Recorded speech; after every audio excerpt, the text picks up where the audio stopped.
بسم اللہ الرحمن الرحیم۔ وَقُلْنَا يَا آدَمُ اسْكُنْ أَنْتَ وَزَوْجُكَ الْجَنَّةَ، اور ہم نے کہا کہ اے آدم رہو تم اور تمہاری بیوی جنت میں۔ اب یہ جنت کون سی ہے؟ اکثر حضرات کے نام کر کے نزدیک یہ جنت کہیں آسمان ہی میں تھی، آسمان ہی میں حضرت آدم کی تخلیق ہوئی۔ البتہ یہ سب مانتے ہیں کہ ایک وہ جنت الفردوس جو ہے جس میں جانے کے بعد پھر واپس نکلنے کا کوئی امکان نہیں، یہ وہ جنت نہیں ہے جس میں کہ آخرت میں لوگوں کو جا کر داخل ہونا ہے، اس میں داخل ہونے والے کے نکلنے کا کوئی امکان نہیں۔ ایک رائے یہ بھی ہے، میرا رجحان اس رائے کی طرف ہے، تخلیق آدم اسی زمین پر ہوئی ہے۔ وہ جن مراحل سے گزری ہے تخلیق وہ ایک علیحدہ مسئلہ ہے۔ بائیولوجی اور وحی دونوں اس پر متفق ہیں کہ مٹی سے، کرسٹ آف دی ارتھ سے انسان بنا ہے، اس پر اتفاق ہے، قرآن کا بھی اور بائیولوجی کا بھی، جدید علم الحیوانات کا بھی، علم الحیات کا۔ سٹیجز کیا ہیں اس میں اختلاف ہو سکتا ہے، اس کو چھوڑ دیجئے، وہ اس وقت کا بحث نہیں۔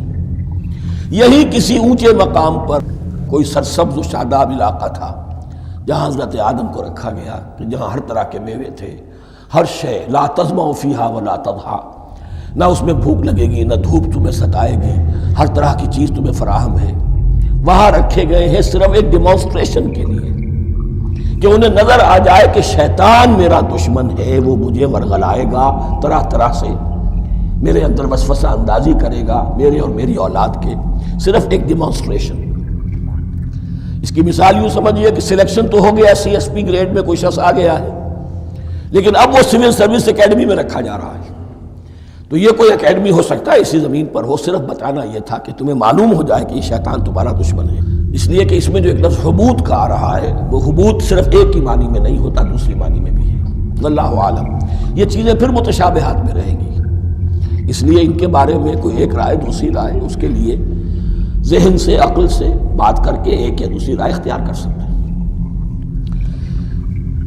وَقُلْنَا يَا آدَمُ اسْكُنْ أَنْتَ وَزَوْجُكَ الْجَنَّةَ، اور ہم نے کہا کہ رہو اے آدم تم بھی اور تمہاری بیوی بھی باغ میں، اس باغ میں، الجنہ، اس باغ میں، گویا کہ اشارہ کیا جا رہا۔ وَكُلَا مِنْهَا رَغَدًا حَيْثُ شِئْتُمْ، اور کھاؤ اس میں سے با فراغت جہاں سے چاہو، ہر طرح کا پھل ہے کھاؤ۔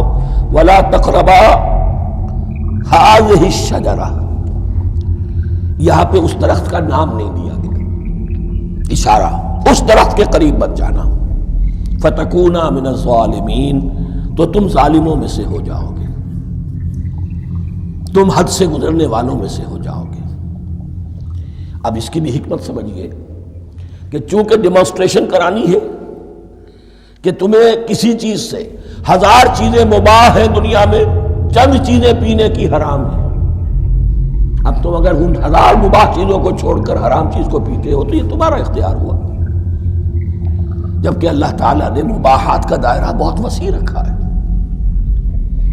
جس سے چاہو چند رشتے ہیں جو بیان کر دیے گئے، یہ حرام ہے، محرمات ہے، ابدیہ ہے، ان سے تو شادی نہیں ہو سکتی، باقی کسی مسلمان عورت سے دنیا کے کسی کونے میں وہ شادی کر سکتے، کروڑوں کے آپشنز آپ کے لیے خالی کھلے ہیں، لیکن پھر بھی انسان شادی نہ کرے، زنا کرے، یہ گویا کہ اس کی اپنی خباثت نفس ہے۔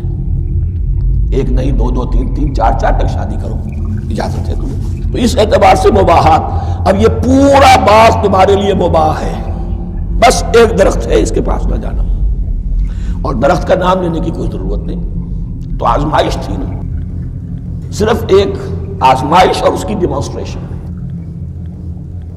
فَأَزَلَّهُمَا الشَّيْطَانُ عَنْهَا، تو پھسلا دیا ان دونوں کو شیطان نے اس درخت کے بارے میں۔ اب وہ کس کس طریقے سے پھسلایا، یہ بھی جیسا کہ میں نے عرض کیا 6 مرتبہ چونکہ یہ قصہ آ چکا ہے، اس کی آپ کو سورہ طٰہٰ میں تفصیل ملے گی، کس کس طریقے سے پھسلایا اور اس بات کے لیے تیار کیا۔ فَأَخْرَجَهُمَا مِمَّا كَانَا فِيهِ، تو نکلوا دیا ان دونوں کو اس کیفیت میں سے جس میں کہ وہ تھے، وہ کیفیت کہ نہ کوئی مشقت ہے، نہ کوئی محنت ہے، اور انسان کو ہر طرح کا اچھے سے اچھا پھل مل رہا ہے، تمام ضروریات فراہم ہیں، خاص کوئی حلہ جنت ہے جس کا کہ لباس بھی عطا کیا گیا ہے، لیکن ان کیفیات سے اب نکال کر اب جسے آپ کہیں گے bitter facts of life، اچھا اب جاؤ، یہ ڈیمانسٹریشن کرنی تھی، ہو گئی۔ شیطان تمہارا دشمن ہے، تمہارا اور تمہاری نسل کا، شیطان لعین، اور وہ تمہیں پھسلائے گا جیسے آج پھسلایا ہے۔ تم آگاہ رہنا اس کی شرارتوں سے۔ ان الشیطان لکم عدو فاتخذوہ عدوا، یہ شیطان تمہارا دشمن ہے، اسے اپنا دشمن ہی سمجھو۔ لیکن یہ ہے کہ اگر کچھ لوگ اسے دوست بنا لیں، اس کے ایجنٹ بن جائیں، اس کے کارندے بن جائیں، یہ ان کا چوائس ہے جس کی سزا انہیں ملے گی۔ فَأَخْرَجَهُمَا مِمَّا كَانَا فِيهِ وَقُلْنَا اهْبِطُوا بَعْضُكُمْ لِبَعْضٍ عَدُوٌّ، اور ہم نے کہا اترو، تم سب ایک دوسرے کے دشمن ہوگے۔ اب یہ چونکہ جمع کا صیغہ آیا ہے، ایک دوسرے کے دشمن ہوگے، تو ایک دشمنی تو شیطان اور آدم اور ذریت آدم کی ہے، ایک اور دشمنی بھی ہے جو انسان میں مرد اور عورت کے مابین ہے۔ عورت بھی پھسلاتی ہے، غلط راستے پر ڈالتی ہے، مرد عورتوں کو گمراہ کرتے ہیں، عورتیں مردوں کو گمراہ کرتی ہیں۔ قرآن مجید میں کہا گیا یا ایھا الذین آمنوا ان من ازواجکم واولادکم عدوا لکم فاحذروہم، اہل ایمان چوکنے رہو، چوکس رہو، تمہاری بیویوں اور اولاد میں سے تمہارے دشمن ہیں، بچ کر رہو، کیپ الرٹ، کہیں ان کی محبت تمہیں راہ حق سے منحرف نہ کر دے۔ تم ایک اچھا کام کرنا چاہتے ہو، بیوی رکاوٹ بن گئی، بیوی کو اچھا کام کرنا چاہتی، شوہر رکاوٹ بن گیا، تو یہ محبت نہیں ہے، یہ عداوت ہے۔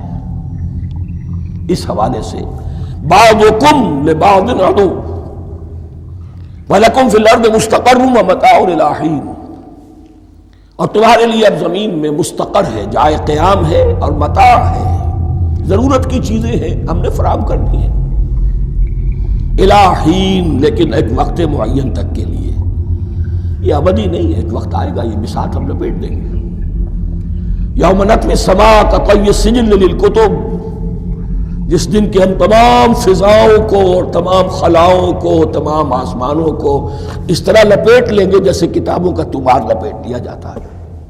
ایک وقت آئے گا، یہ تخلیق الی اجل مسمى ہے، الی حین ہے۔